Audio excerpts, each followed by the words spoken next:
বেসরকারি পর্যায়ে নিয়োগ বিজ্ঞপ্তিতে রীতিমতো এক ছোট লোকির নাম বেতন আলোচনা সাপেক্ষ। ছোট লোকি বললেও কম বলা হয়ে যাবে, এটা আসলে অপকৌশল। কেমন তা একটু পরেই খোলাসা করছি।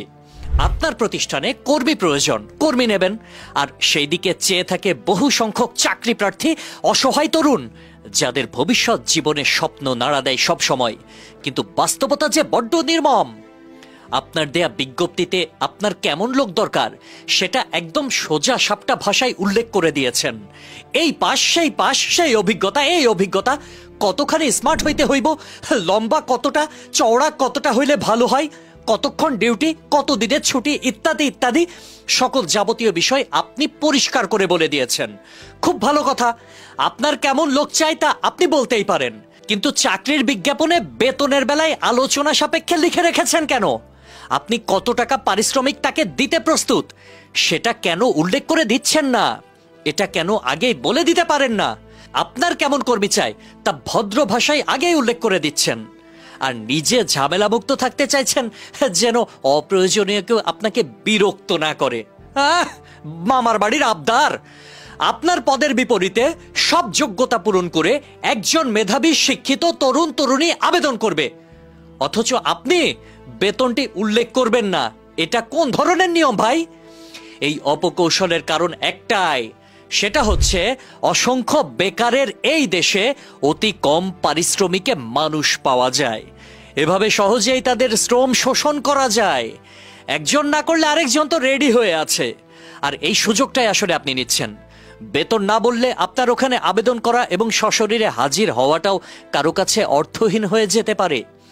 এত আয়োজন করে যাওয়ার পর, চাকরির জন্য উপযুক্ত নির্বাচিত হওয়ার পর আপনার প্রস্তাবিত বেতনের অঙ্ক শুনে তার কাজ করার ইচ্ছাটা নাও থাকতে পারে, কারণ আগেই বেতন কত তা উল্লেখ না করে আপনি আমার সময় নষ্ট করেছেন, এবং অসংখ্য চাকরি প্রত্যাশী বেকারের দুর্বলতার সুযোগ আপনি বেশ ভালোভাবেই নিচ্ছেন, যার অধিকার আপনাকে কেউ দেয়নি।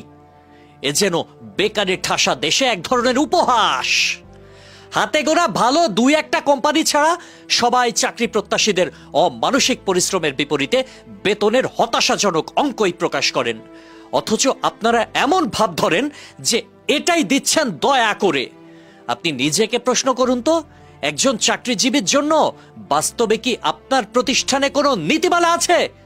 তাদের কর্মঘণ্টা কত, পরিশ্রম অনুযায়ী বেতন কত, অবসরের পর তাদের আর্থিক নিরাপত্তা কি? মৌলিক এই সমস্যাগুলোর সমাধান কি তা আপনার কাছে আছে?